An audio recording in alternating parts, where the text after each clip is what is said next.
My parents saved $500,000 for my college education. Then they gave every single dollar of it to my cousin's business. My dad looked me in the eye and sneered, "You can just work in a store." 4 years later, I graduated valedictorian, and my LLC just bought his entire company. That last part is the one that changes the temperature in every room when I tell it. The acquisition. The specific moment when the purchase agreement crossed the table, and my cousin's name stopped appearing as the owner of a company that had been built entirely with money my parents pulled out of my future without asking me once. The full story is bigger than that moment. It goes back to a suburb outside Denver, Colorado, where I grew up in a house that looked fine from the outside and operated on a very specific set of beliefs on the inside, beliefs about who was worth investing in, who had the right kind of potential, and which version of success counted. I spent 18 years inside those beliefs and 4 years building something that made them impossible to maintain. My cousin Marcus had started a construction supply distribution company in Colorado Springs when I was finishing high school. He was 26, confident, knew how to talk to my father, and came to the family with a pitch for startup capital. The pitch was good. The market was real. The opportunity was legitimate. And my father, who had spent 22 years carefully saving for my education, decided in the span of 4 family dinners that Marcus's opportunity was more important than the account he had been building since before I was born.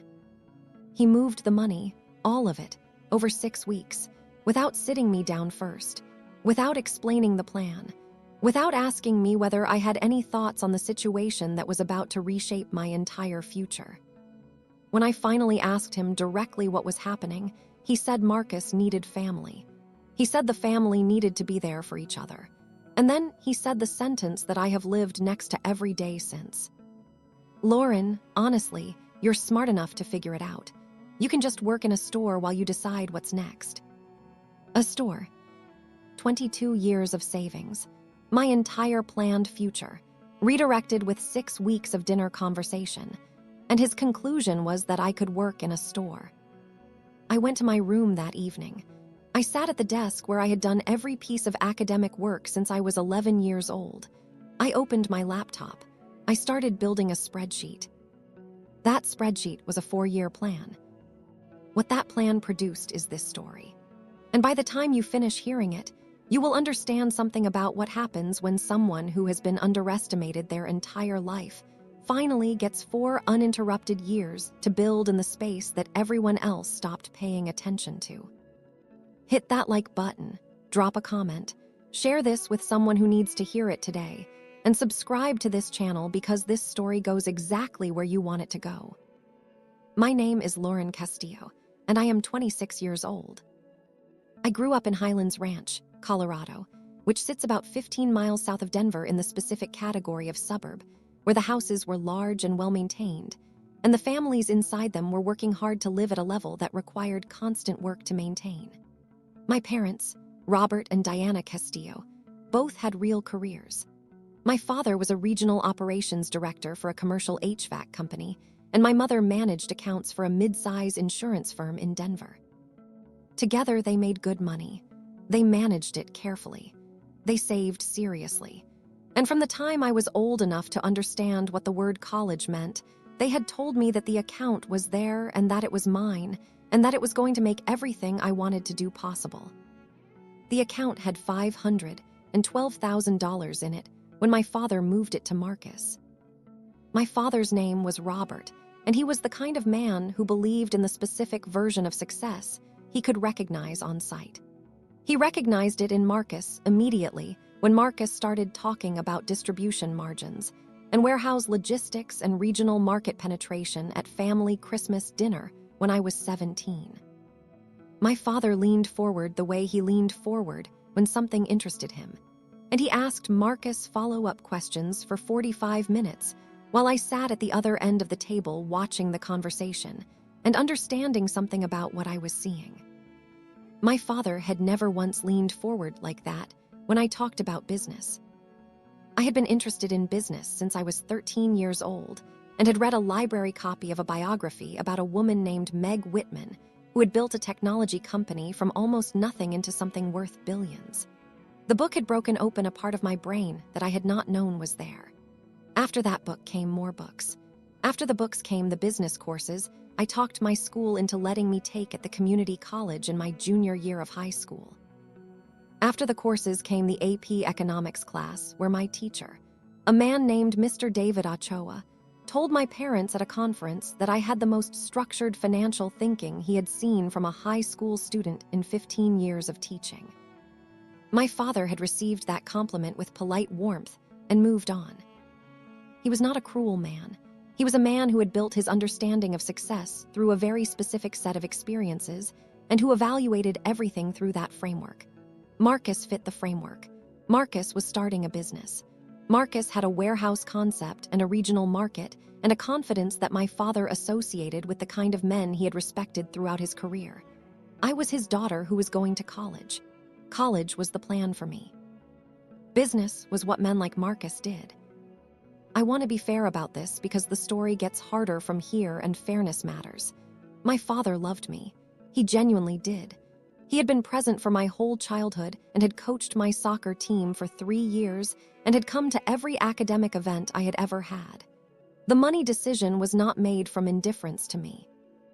It was made from a specific and deeply embedded belief about who was built for what, and I happened to be on the wrong side of that belief in a moment when $500,000 needed to go somewhere. What he did not understand was that the moment he made that decision, he handed me something much more powerful than the money. He handed me a reason. The University of Colorado Denver had accepted me into their business program with a merit scholarship that covered tuition based on my academics and a regional business case competition I had won in the spring of my senior year. The scholarship was competitive. It was real. It covered the tuition portion of my education. What my parents' account had been earmarked for was everything else: housing, living costs, materials, graduate school, the full financial foundation of the next phase. When that account moved to Marcus, I had tuition covered, and the rest was mine to solve. I drove to the campus housing office the week after my father told me what had happened. I asked about work-study options. I asked about the cheapest available on-campus housing. I asked about every financial aid resource available to a student whose family had the income profile of mine, but whose savings had been redirected to a family member's business. The housing officer, a woman named Mrs. Pamela Torres, who had clearly seen this situation in various forms across many years of doing this work, looked at my file carefully and then looked at me and said, "You're going to have to work. A lot." I said, "I know, tell me everything." I went home that evening, and I added 3 tabs to the spreadsheet. Tab 1 was the survival budget. Every dollar I needed across 4 years, broken down by semester, mapped against what was available through scholarships and work. The math was hard, but it was solvable. Tab 2 was the income plan. Work-study covered a portion. A part-time job would cover more. The gap required something else, something I had started thinking about during the business case competition I had won and during Mr. Ochoa's economics class, and during 3 years of reading everything I could find about how small companies were built and run. Tab 3 was called the main project. I will tell you what was in Tab 3. But first I need to tell you what I went home and told my father that evening, because the conversation mattered, and because what he said back was the sentence I have returned to more times than I can count across the 4 years that followed. I told him I was going to make it work. I told him the merit scholarship covered tuition. I told him I had a plan for the rest. He looked relieved in the way people looked relieved when a difficult situation appeared to be resolving without requiring them to do anything further. He said, "That's my girl." Then he said the thing. He said it casually, the way people said things they considered obvious and minor. He said, "And hey, you could always work at a store or something in between. Plenty of people figure it out that way." Plenty of people. A store. I said, "Thanks, Dad." I went to my room. I opened Tab 3. I started building the plan that would become everything. The University of Colorado Denver sat in the heart of downtown Denver. which was different from the suburban environment I had grown up in and immediately better for the specific thing I was trying to do, which was be inside a real business environment while I was learning about business in a classroom. My first-year roommate was a woman named Sophia Park, whose parents had immigrated from South Korea when she was 4, and who was studying finance with the focused intensity of someone who had internalized from a very young age that the margin between the life her parents had and the life she was going to build was entirely determined by how hard she worked and how clearly she thought. Sophia was the best possible person to live with during the first year of my plan because she made serious work feel like the normal condition of adult life rather than an exception. I worked 20 hours per week at a coffee shop 2 blocks from campus called the 11th Street Roasters. The manager's name was Carl Jennings, who was 41 and had owned the shop for 9 years, and who, within the first month of my working there, figured out that I was interested in the operational side of the business and started talking to me about it during slow hours with the openness of a person who found it useful to think out loud with someone who was actually listening. Carl was my first real business education outside a classroom. He talked about margins and labor costs and customer retention and the specific economics of a small food service operation in a way that was immediate and concrete and connected to actual numbers I could see in the shop's daily performance. He was not trying to teach me. He was just running his business and letting me be present for the running of it, which was better than being taught. My academic performance in the first semester was a 4.0. This was the result of genuinely engaging with the material because the material connected directly to things I was already thinking about outside the classroom. The accounting coursework was interesting because I was already tracking Carl's revenue in a mental model I had built from watching the shop. The microeconomics course was interesting because the concepts appeared in every conversation I had with Carl and in every tab of the spreadsheet on my laptop. I was not studying to get grades. I was studying because the knowledge was useful and the grades were the byproduct. My professor for Introduction to Entrepreneurship was a woman named Dr. Renata Velez, who had spent 12 years running a series of small businesses before transitioning to academia. She was 48 years old, compact, direct, and had the specific quality of someone who had failed at several things and succeeded at others, and who had no interest in presenting either experience as more dramatic than it actually was. She taught through case studies drawn from real companies, often ones she had been personally involved with, and she graded based on the quality of analysis rather than the accuracy of conclusions, because she said real business had no answer key. I went to her office hours in the 3rd week of the first semester. I told her I was working on something outside class. She said, "What was I working on?" I told her about Tab 3. Tab 3 was a consulting service for small businesses. Specifically, the analysis and operational advice service that I had started thinking about after watching Carl run the coffee shop and realizing that most small business owners had enormous amounts of operational knowledge and limited access to the kind of structured analysis that larger companies paid consultants significant amounts to provide. The gap between what a small business owner knew intuitively and what they could see clearly if the right analytical framework was applied to their data was, in my observation, a gap that was worth something if you could cross it for the right price. Dr. Velez listened to the whole explanation. She said, "What's your pricing model?" I said I was thinking about a flat project rate based on scope rather than hourly billing, because hourly billing required constant relationship maintenance, and a flat rate let me focus on the deliverable.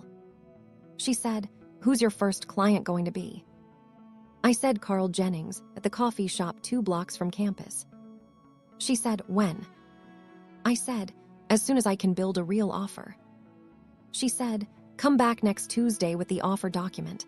I'll review it." I came back Tuesday. She reviewed it for 20 minutes while I sat across from her. She marked 4 things in red. She explained each one. I went back to my apartment, fixed all 4, and came back Thursday. She said, "This is a real offer." She said, "Charge what you said you would charge. Carl will pay it if the work is good." I went to Carl on Friday morning before my shift. I sat across from him in the small office behind the roasting equipment where he reviewed the previous day's numbers every morning. I put the offer document on his desk. I said I had identified 3 specific areas where structured analysis of his sales data and cost structure would likely improve his monthly margin, and I could do the analysis in 6 weeks for a flat fee of $900. Carl looked at the document. He looked at me. He said, "You've been studying my operation for a month." I said, "Yes." He said, "And you think you can improve my margin?" I said, "I think the data supports 3 specific improvements, and I can show you exactly which ones and exactly why." He said, "900 is real money." I said, "The margin improvement I'm projecting would return that in about 6 weeks of performance." He thought for about 30 seconds. He said, "Fine, show me what you've got." That was my first client.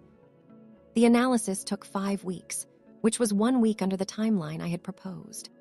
I identified that his Tuesday through Thursday morning staffing was over-resourced relative to traffic patterns, that his wholesale coffee bean cost had a better alternative from a roaster in Boulder with comparable quality at 14% lower cost, and that his weekend afternoon dessert case was priced below what the traffic data suggested the customer base would pay.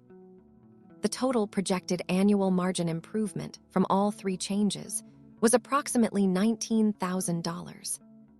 Carl implemented all 3 recommendations within 2 months. He told me in January, 4 months after implementation, that the actual margin improvement was tracking at $22,000 annualized. He paid me the $900. He also told 2 other small business owners he knew that I was worth talking to. By the end of my first year at CU Denver, I had 4 clients. By the end of my second year, I had 11.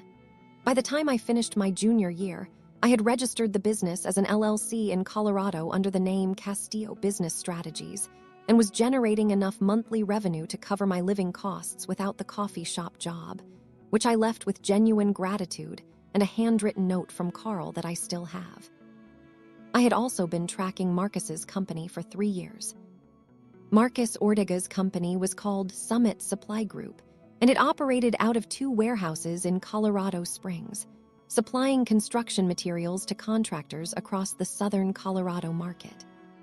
By the time I was in my second year of college, it had grown from the startup pitch my father had funded into a real operation with 12 employees, and a client list that Marcus talked about at every family gathering with the specific energy of someone who was aware that other people were aware of what he had built. My father talked about Summit Supply Group at those same family gatherings with the energy of a man who had made a bet and was watching it pay off. I listened. I asked specific questions. Marcus answered them with the confidence of someone who was used to being the person with the answers in the room, which meant he answered without much filter and revealed more about the company's operational structure than he probably would have if he had been talking to someone he considered a competitive interest. I was not competitive at those family dinners. I was studying. The file I had built on Summit Supply Group, by the end of my second year, was 31 pages. It contained everything that was available from public records and industry data about the Colorado Springs construction supply market, a detailed assessment of Summit's likely cost structure based on standard industry benchmarks, a competitive analysis of the 6 other distributors operating in the same corridor, an evaluation estimate built from 3 different methodologies. The valuation estimate told me something important. Summit Supply Group was worth real money. The market was right, the timing was right, the operations were solid for a company at their stage.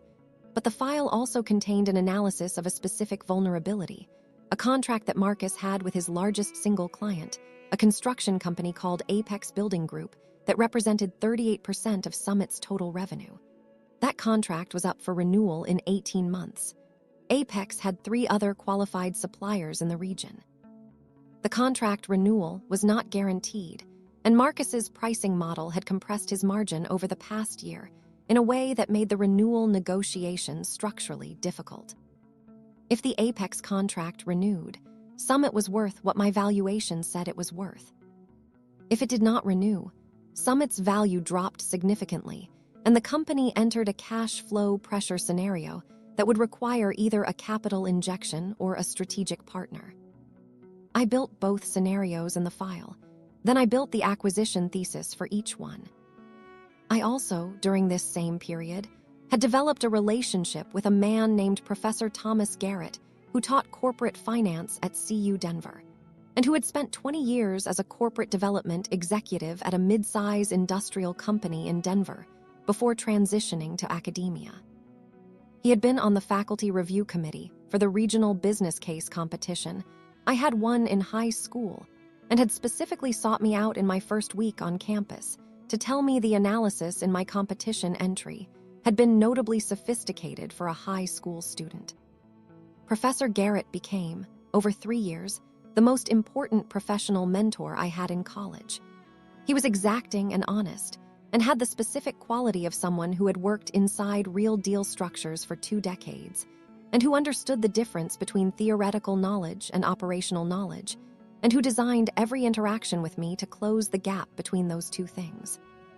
In my junior year, he introduced me to a private equity group in Denver called Boulder Creek Capital that focused on lower middle market acquisitions in the Colorado industrial and services sector. The introduction came as a consulting engagement opportunity. Boulder Creek needed analysis support on a target company, evaluation, and Professor Garrett had recommended me directly with his personal endorsement.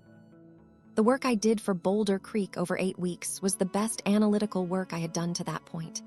Their managing partner, a woman named Jennifer Walsh, who was 44 and had an investment banking background before founding the firm, reviewed my final report personally and called me to discuss it. She said, "This is institutional quality work from a junior analyst. What year are you?" I said 3rd year. She said, "I want you in our deal flow process as an advisor on the Colorado industrial market. We'll pay a project fee per engagement." That conversation happened in October of my junior year.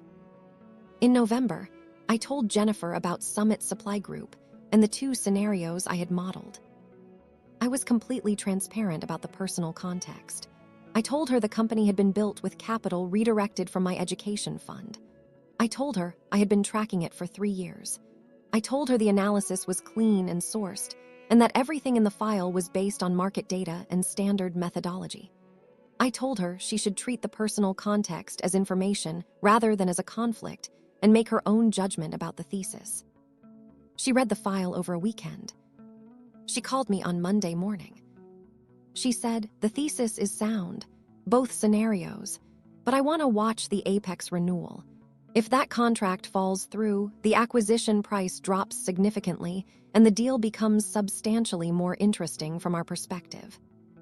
I said, "The renewal decision comes in approximately 14 months. She said, "We'll watch it together." We watched it for 14 months. This is the moment in the story where I need to ask you to subscribe to this channel right now, because what happened with the Apex contract renewal changed everything. And the next section covers the acquisition from the moment the contract fell through to the afternoon my name appeared on Marcus's closing documents. The Apex Building Group contract with Summit Supply Group did not renew. I found out through an industry newsletter that tracked major construction supply contracts in the Colorado corridor. The newsletter published a brief item noting that Apex had signed a new exclusive distribution agreement with a competitor of Summit's called Mountain West Supply. The item was 3 sentences. Those 3 sentences restructured everything. I sent the newsletter item to Jennifer Walsh at 7 in the morning. She replied at 7:42. She said, "Run the distress scenario valuation. We move fast if the number holds." The distress scenario valuation took me 4 days. I worked through the weekend. The Apex contract loss reduced Summit's trailing revenue by 38% immediately and created a cash flow gap that the company's operating reserves could cover for approximately 90 days without additional revenue or capital. The distress scenario valuation came in at roughly 40% below the going concern scenario. The number held. Jennifer's team moved fast. They engaged their legal counsel. They instructed me to keep tracking Summit's operational signals through public data. They prepared an approach letter. The approach letter went to Marcus in December of my senior year. Marcus did not know I was involved. The letter came from Boulder Creek Capital as a standard institutional acquisition inquiry. It described interest in exploring a potential strategic acquisition of Summit Supply Group and requested a meeting to discuss the company's current position and future plans. Marcus replied within 4 days. He was aware of the problem. He had been aware of it since Apex signed with Mountain West. He had been having difficult conversations with his bank about the line of credit extension that the cash flow gap required. When Boulder Creek's letter arrived, it arrived at exactly the moment when Marcus understood that his options were narrowing and that a strategic buyer was worth talking to. The meetings began in January. I was in every substantive meeting on Boulder Creek's side. I prepared every financial model used in the negotiation. I supported every counterproposal with updated analysis. Jennifer Walsh conducted the negotiation as the face of the transaction, which was correct. She was the buyer, I was the analyst, and the structure kept the process professional. Marcus did not know I was involved until the closing meeting. The closing was in March, 1 month before my graduation. The meeting was at the offices of the transaction attorneys in downtown Denver. Marcus was there with his attorney and his accountant. My father was there. Marcus had brought him as an advisor and family support, which I had expected and had disclosed to Jennifer in advance. Jennifer had said, "Can you handle that?" I said, "Yes." Jennifer's team came in. I came in with them. My father saw me first. He went completely still. He looked at me. He looked at Jennifer. He looked back at me. His expression went through several stages in about 4 seconds, none of which he had time to process before the meeting began. Marcus said, "Who is she?" Jennifer said, "This is Lauren Castillo, lead analyst for this transaction and the principal of Castillo Business Strategies, Boulder Creek's strategic advisory partner on this deal." The room was quiet. Marcus looked at me for a long moment. I looked at him. Jennifer said, "Lauren identified Summit Supply Group as a potential acquisition target and has led the analytical work supporting Boulder Creek's interest over the past 2 years. She has maintained full transparency with our firm about her personal connection to the company from the beginning." My father said my name. I said, "Hi, Dad." He said nothing else. The closing took 3 hours. Every document was signed. Every amount was transferred. The transaction closed cleanly because the analysis had been thorough and the due diligence had been complete, and there were no surprises in the documents for either side. Marcus received fair value based on the distress scenario analysis, which meant a real number for a company that had lost its primary revenue relationship and whose options had narrowed significantly. During a break when people were getting coffee, Marcus found me near the window. He said, "You've been tracking this company for 3 years." I said, "Yes." He said, "Because of the money." I said, "Because of the analysis. The money created the context. The analysis created the transaction." He thought about that. Then he said, "Fair point." He went back to his seat. He signed the remaining documents. He shook Jennifer's hand and my hand and his attorney's hand, and he walked out of the conference room with his accountant. In the hallway, my father found me. He stood in front of me. He was a man who had always had confidence about how the world worked and who was currently in the middle of understanding that his confidence had been built on incomplete information. The expression on his face was the specific expression of that kind of understanding, not exactly humility, but the approach of it. He said, "How long has your company existed?" I said, 3 years. He said, "And the clients?" I told him the current number. He said, "Revenue." I told him the monthly figure. He was quiet for a long moment. He said, "You built this while you were in school." I said, "Yes." He said, "Why didn't you tell us?" I looked at him. I thought about the Tuesday evening at the kitchen table. I thought about, you can just work in a store. and about every family gathering where he had leaned forward for Marcus and stayed upright for me. I thought about 22 years of savings moved in 6 weeks without a single conversation in which my opinion was requested. I said, "The last thing you told me about my future was that I could work in a store, so I decided I would show you instead of tell you." He said, "Lauren." I said, "I have to get back. The closing needs to wrap up." I went back into the conference room. Graduation was in May, 1 month after the closing. I walked across the stage at the Buell Theater in downtown Denver in a valedictorian sash that I had not told my parents I was receiving until the week before the ceremony. The valedictorian selection was based on GPA and faculty committee review, and Professor Garrett had been on the committee, which I had found out after the selection was announced. He had said, "The committee makes its own decisions. I just provided accurate information about your work."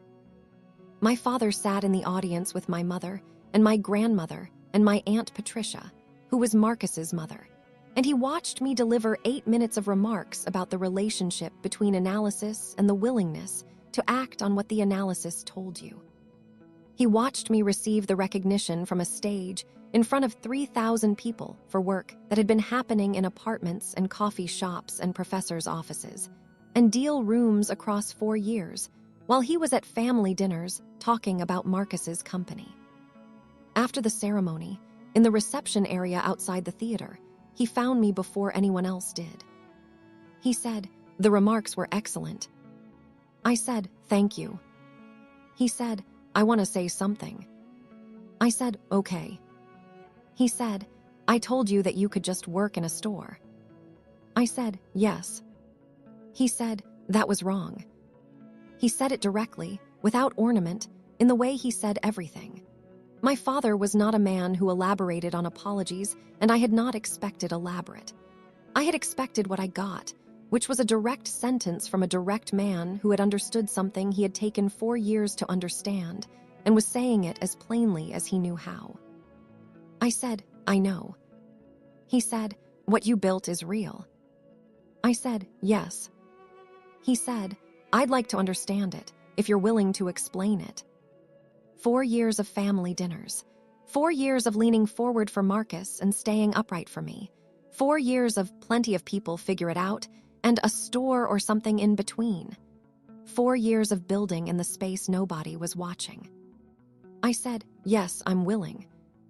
I said it because I meant it, and because the conversation that followed was more valuable than the distance I would have maintained if I had chosen differently. We stood outside the Buell Theater on a Denver May afternoon, and I told him, in the specific and practical terms he understood best, what I had built and how I had built it and what I was building next. He listened.